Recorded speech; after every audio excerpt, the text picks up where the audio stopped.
Good afternoon and welcome to week 18 of Chris 180's Lunchtime Live Series. I'm Chandra Luckett, Chief Marketing Officer here at Chris 180, and we're excited that you've decided to join us today for another powerful conversation. As you all know, for the past few months, Chris 180 has been on the front lines providing key trauma-informed services to children, adults, young adults, and families across Metro Atlanta. And today we're excited to present a few of our colleagues who have been working on those front lines, providing those necessary services to so many who have been underserved in our community.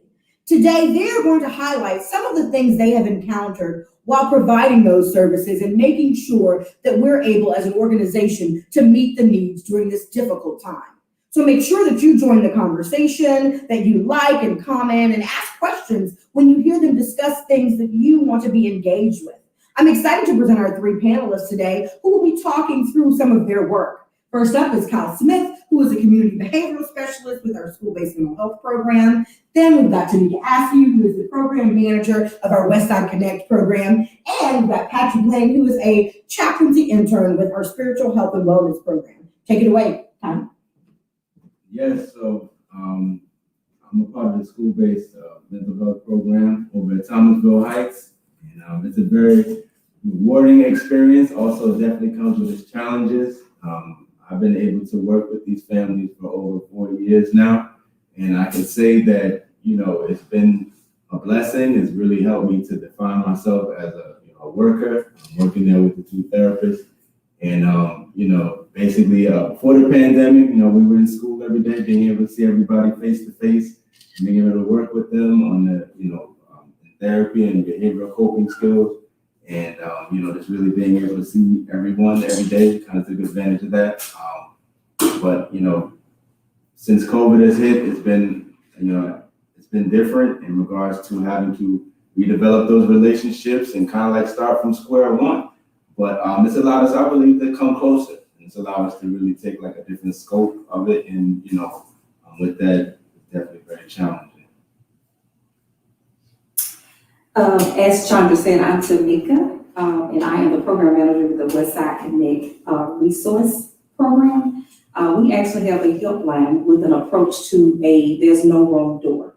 So we actually connect clients, even people in the community, to the different services. And the unique part of that is actually we have one number and we connect our clients to actually 10 different services. So that eliminates them having to call 10 different places. They don't know where to go. It's been really, really, really helpful in that community because they didn't have that. So people actually feel warm, they're comfortable, they're knowing, hey, I do have somewhere to go. I have this one line that I can get connected. I'm not calling all over the place to actually find that. Even if I don't, the resources I may not have even thought about, they're going to tell me. So we tell the people actually about those different services that are available in the community. Good afternoon, everybody. As was mentioned, I am a chaplain intern. I'm actually one of 4 this summer. And what we do is we work with the spiritual health and wellness of the clients here at Chris 180.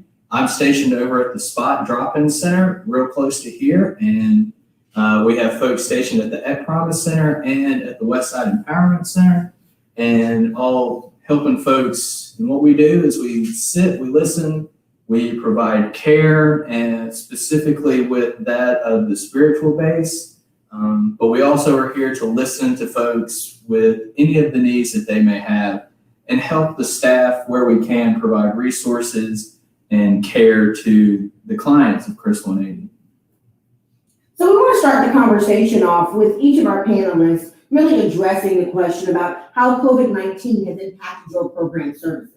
Tamika, you want to start? Oh, yes. So with the helpline, we've been open for 2 months and we've had over 200 referrals, which is a lot. And what we're finding is a lot of people need a rental and utility assistance because a lot of people are still not employed. And they have families that are actually at home, so they can't go back, into the workforce because they have children that are actually at home. Another big issue, which is kind of sad to us, but I'm grateful that we're there to help. We have a lot of domestic violence.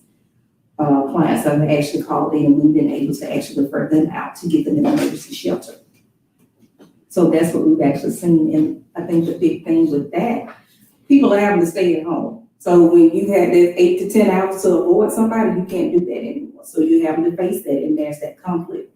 And a lot of people don't have conflict resolution skills, so they're fighting each other.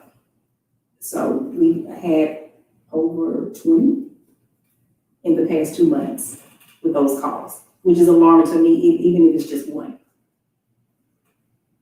Yeah, definitely to piggyback on that. I mean, domestic violence has definitely been an issue now that everybody has to be stuck in one place for an enormous amount of time. Some families call after hours, and it's rough because you can't attend to all of them, and you like to keep your professional life and personal life separate. And just being able to the next day to hear about some of these incidents that happened is very alarming, because you want to be able to be there to help, but you can only do so much. But at the end of the day, we look to do all that we can, as far as talking to the families, helping them to figure out like some solutions, what they can do that are realistic for them in their situation, because that's what really it is all about. Yeah, working at the spot, we cater more towards the younger side of the audience, working with young adults. And we've had young adults who have had to go back home into homes that maybe they don't feel safe in or have toxic relationships in. And so that's been one thing that I have heard in my conversations with some of the young folks. And then also just that monotony of being stuck around all of the, there's not places to go to hang out. And so you don't have that escape from that home life that you're looking for. And so, we see clients come in just trying to get a break for a little while. And we hear those stories around things like that. And so that is really how COVID has kind of shaped the experience for us at the spot. And Tamika, let's start the next question with you. What themes have you been seeing through calls that are coming in to the helpline and clients that you've been able to assist? Most of them have been food, rental assistance, utilities. People are behind on the rent. They're calling about, my light's about to get cut off. My gas is about to get cut off. Also, people are calling about the employment. So we do have those connections where we can actually do the referrals with them outside of the domestic violence. We actually refer them to the shelters, but we also, we keep up with them out there to make sure they got where they needed to be, and if they actually need assistance with anything else outside of that. Yeah, it's a lot of the same thing: utility assistance and food. I mean, those are common core things, components that people need. And I learned through within the organization that we're a part of in regards to helping these families out with utility assistance, because a lot of time when you're at the school, I've been at the school the entire time, I didn't know about that, because they went to other avenues, but they came to me, and this one family had to have their electric and water taken care of before they were able to relocate to a bigger home. And that was very stressful. So we were able to help them, and it was like a quick deadline that we needed to meet. And these bills are quite expensive, but we're able to help them. And, I did everything in my power to try to help them out. We all worked together as a team, and it really helped the family to have a different outlook. And they're, happy to be able to relocate next month to a new living situation as a whole that will help them with having their space and their kids in a safer place. And they look at it in the beginning, and they're finding actually employment too. So, yeah. So the spot as a whole has been working, trying to make sure that the young folks have jobs or can apply for jobs and things like that, and provide all the resources that they can. Speaking personally as the chaplain intern, one of the main things that I've gotten to do is really sit down and talk with folks and see what all these experiences are causing them to feel while they're stuck in this monotony, this constant cycle of not being able to escape and having COVID constantly pressing on them, and how that affects, their faith, their spiritual life, whatever it may be, however they identify it. Because, us as chaplains, we're not bound by one religion or denomination. We're interfaith, we're interdenominational, we're here for anyone that, is just spiritual but not religious, or, completely Christian to the core, or maybe they're Islamic, or whatever they choose to identify with. Our job is to sit, listen, help them talk out their feelings, get all of that weight off their chest, off their shoulders, so that they can get that out into the air and really release it from themselves, and do that in a non-judgmental space, in a space that's safe for them to be able to say that. And so being available to them has really been the biggest service that I and the rest of the interns have been able to provide for folks as the world kind of presses in around them. Kyle, we all know that there's a lot of stress going on around school and returning to school, or virtual or not virtual. What have you seen with your families? Do you have some things you want to share about what you've seen in working with those families? Really, a lot of them are open to solutions, to tell you the truth. I mean, they're looking to receive as much help as they can get. On the academic side, a lot of them are looking like they're letting me know, or letting some school administration know that they may not have internet connection, so we're looking to get that for them. The kids seem to be more engaged in regards to sessions that we're doing. Like, everybody just seems to be more open, because they realize that I cannot go anywhere like I used to, and I really see that people care about me and they're looking to tend to our needs. So I just think that what I've seen more than anything is just a revamp in the rapport building that we've been able to do with the families. And the kids are doing all that they can as far as participating in school and the summer programs. And that they're really excited to get back into this upcoming school year. And Thomasville has definitely taken an initiative just to revamp that, and they're excited about it as well. So I just think the energy is going in the right direction as a whole from everybody. So I'm excited to see the results. What advice would you have for parents who are struggling, making hard decisions and involving their children in those decisions about school?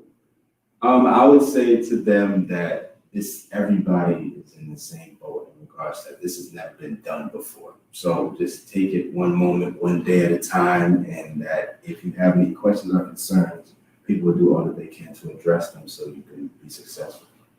Tamika, we've talked a lot in these Lunchtime Live series around racial injustice and all the things that have been happening in the Atlanta community around demonstrations and the murders and killings of Black people. But, many of the residents that you work with on the West Side are often in Black, and they are often facing some of those injustices firsthand through the lives that they have to lead. What have you been seeing in terms of your clients' reactions to what's going on in our community? To be honest, actually, with that question, the clients that we have, the community, these people are worried about housing. Do I have a roof over my head? I'm hungry. I need rental assistance. I need utilities. So those are suggestions that they are actually talking to us actually about on the line, but they're also open to at least a gateway into therapy. And it does. It really does, because we can provide these services for you, but what is the root and the issue? Actually, what is the root of the problem? So we actually discussed that, believe it or not, on the helpline. Ms. Jackson does an awesome job actually with that, and she'll send it over, transfer the call to me, because there's a root, there's an issue. So we know these things are going around, and especially on the West Side in that community, but these people are worried about housing and food. Patrick, when you have spent the past few months at the drop-in center, we work with young adults who are homeless or working their way out of being homeless. What are some of the concerns that have come up in your conversations? So a lot of the conversations are really what's next. That has been one of the big things that I've heard talking with folks is, what's next? How long is it going to take? I've put in this, I haven't heard anything. And with a lot of the systems being slowed down due to COVID, it's put that little extra stress on these young folks. And so a lot of times what they really need is just a chance to vent, an outlet of some sort. And the spot does a great job of providing resources for that. Even if it's coming in and taking a nap for 20 minutes, or it's, they're coming, they're getting to watch a video on YouTube on computers that are provided, just that little bit of stability versus not knowing what's coming next has really been a lot of what I've heard from folks. So let's think about some of the stories that we have encountered over the past few months in our help and our work. And Chris 180 has done a lot of work through food distribution and other emergency relief things. Kyle, what's something that comes to mind when you think about the stories that you've encountered? Really, like, you can't say enough about food distribution. Some of these places are food deserts, and we don't realize how real that is until we actually go there and we see it. And a lot of families, one family in particular, this mother had a miscarriage, and she came home the next day and she didn't have any food, so she went ahead and called me, and I was able to assist her in that matter through the food that Chris 180 offers, and it was just a blessing to be able to do that, because you're already going through something so detrimental to your life, so traumatic, and the fact to come home with no food, that is something to where it could streamline more domestic violence within the home. So I just think that just being able to have something of comfort food and just family, it can change everything. So that has been huge in that regard. Because before I didn't see how much the family really needed that, because they always came to the school. So when you always see people every day in a natural setting, it's like, okay, everybody's fine. But when you have to go to the homes and so on and so forth, it's different. But they are forever grateful for that, and they've been very, very receptive to it. One particular plan I can just discuss. With the helpline, we had a young lady that called in that was a DV case, which is domestic violence. And we referred her to domestic violence services, but she also had other layers of issues, or I would say barriers. She had a prior conviction, but she also had an open case. And she needed to provide for her family outside of being in the domestic violence. She needed employment, and she stated that the door kept being closed in her face. People were judging her. And when she first called in, she thought that we were going to be like that. I told her, this is an open door, and we meet you where you are. And we're not a judgmental agency. We don't do that. I said, so we're going to assist you in every possibility way that we actually can. She said she just had no faith that no one would actually help her. She had 4 kids, and it was just a really sad situation. So we were able to actually refer her to First Step Staffing. She went to orientation. The next day, she was off the job. One of her barriers was that she had ankle monitors, so she had a curfew. But the job she was offered was in the morning, so she was able to actually go to work her 8-hour job and actually pick her kids up. We also assisted her with actually childcare through CAPS. So that was a barrier. She was very, very excited, very grateful and humble. And she calls us at least 2 or 3 times out of the week just to say thank you, because we believed in her and we didn't judge her. Yeah, so one of the stories that really comes to mind is a couple weeks ago, we had, it was a joint thing with the Spot and the Promise Center. It was an event led by some of the young folks that they had a whole conversation over at the headquarters building that centered around all of the things that were happening in the world, especially related to the racial injustice and the Black Lives Matter movement. And they had this wonderfully productive conversation, and I was able to be there to sit and listen to all that they had to say. And at the end of it, I had the privilege and the opportunity to lead in, I'm going to say it's a candlelight vigil, but it wasn't exactly a vigil. It was more of just, we're lighting these candles as a symbolic gesture, something that we can sit, we can remember we can say aloud all of that that's pent up within ourselves.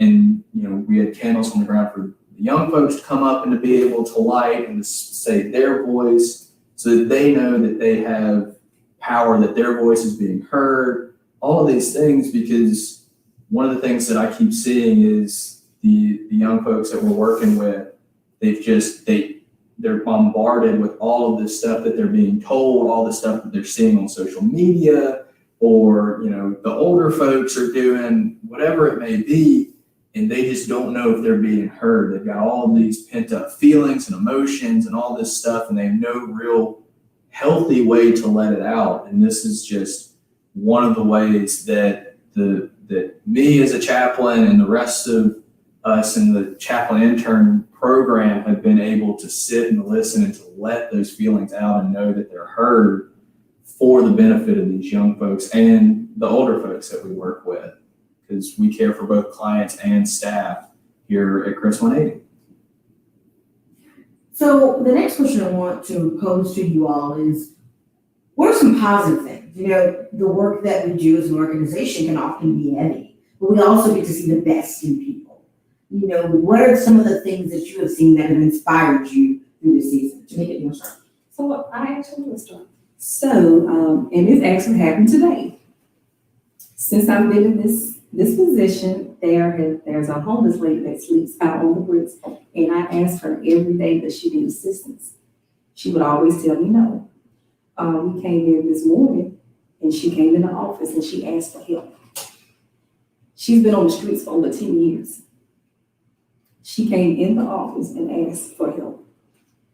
That was big to me, and that just melted my heart. That made me feel good because we see her every morning. She said, "No, I'm fine." But she made the conscious decision to come in to the WIC Center today and say, "I need some help." What did that mean for you? Hope. There's hope. How? I think the families that I've been working with, this family in particular, a couple of them, one where the mother was struggling to be able to land a job, and this was before the pandemic, and she just acquired her job slightly before it, but I was wondering in my mind, would she keep it because this is such a stressful time?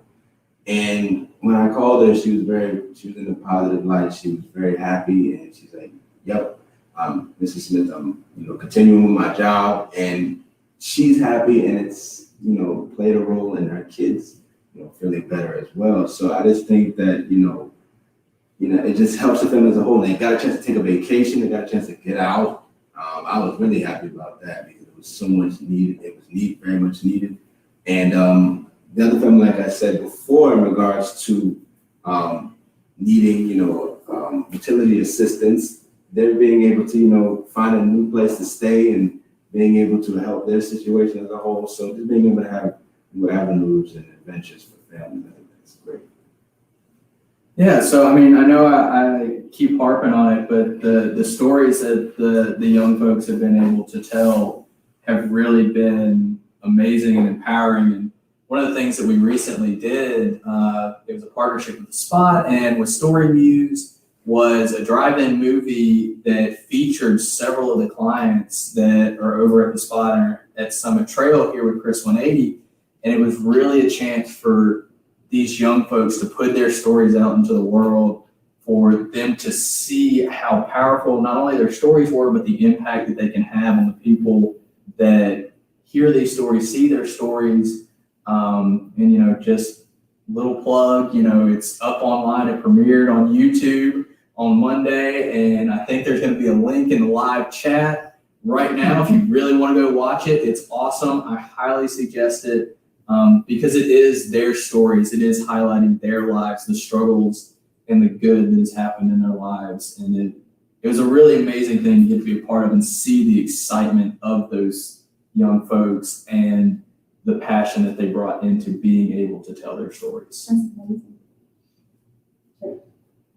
I was just really thinking about a story from yesterday. We have a youth from that promise center that actually came to the WIC Center. The West Side is a very connected community, very close-knit. This young man is close to pretty much everyone in the West Center. That promise him. He had a job interview yesterday. He was at the bus stop and he was going to be late. But he made a conscious decision to come into the West Center and ask someone to take him to his interview because he did not want to be late and he did not want to miss that interview. So to me, as a teenager, that's huge. That's big. That's being grown up. I love that. Yeah. Similar stories, yeah, absolutely. And I think, we see so often the work that we do is to continue to help people become productive. And I think kind of in our final question, we want to pose to each of you, what do you think your work looks like in the next few months? As we all know, both pandemics have not ended and won't end for a while. What does that look like for the people that you are serving? How are you serving? I just think that it's just going to be more of that building that connection, that bond through the way that we connect, through social distancing, through the Zoom calls, just being able to continuously get better through this process, like not looking at it as like awkward and no longer. I mean, had opportunities to gain experience with it, and I just think that it's just going to build like more of a connection as a whole for school and us as an organization. To piggyback off of the same, being a servant to the community, making sure that we're connecting the community to the resources and the services they actually need. So I'm going to steal both of theirs and say that, for me as a chaplain and the other chaplains and any future chaplains, it's the connection, it's the serving, it is being available when it's needed for whichever client, whichever staff it is in this current time period that we're in, and being available to help them not only voice what they're feeling, but also work their way through it. Whether it be simply just care of listening or whether it be spiritual in nature, whatever it may be, being available to connect and build those relationships is going to be really important. So my final point to you all to think about as you share with our audience, what's a word of encouragement you want to give to our listeners who may be struggling in their own way, either financially or mentally, or the loss of someone or the impact of social distancing? What's a positive message you want to leave them with? And we'll start with our resident chaplain and work our way down. I know, you didn't give me any time to think. I think the main thing to remember is that not only will all be well, but also to just remember to breathe, to take a second, to sit back, to know that the earth is going to keep spinning no matter what either of these two pandemics bring us to face, but to be able to sit and to do that and to just keep moving forward each day and to find the resources that can benefit you in this time. And we all know what is going on in the world, in society, in life. And I know as bad as it may get, but we have to remain positive and always look at the glass. Always try to look at it half full instead of half empty. Yes, to add on to that, it's all about having a positive perspective. That just makes everything worthwhile. I know sometimes it's easy to be downtrodden, but at the end of the day, you have to figure out that life does go on. And just take time out to think and believe in yourself and others around you, and realizing that you do have a support system to do great things, it can happen for you.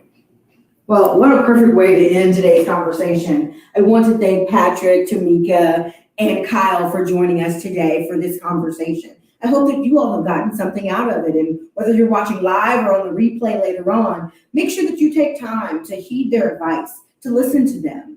And as always, Chris 180 is here for you. We're providing services for the whole family, whether you need someone to talk to or you need a resource. In the chat function on Facebook, we've shared the Westside Connect helpline, and I know Tamika and her team would be happy to answer any of your questions. You can also go to chris180.org to be connected to any of our counseling center locations across Metro Atlanta.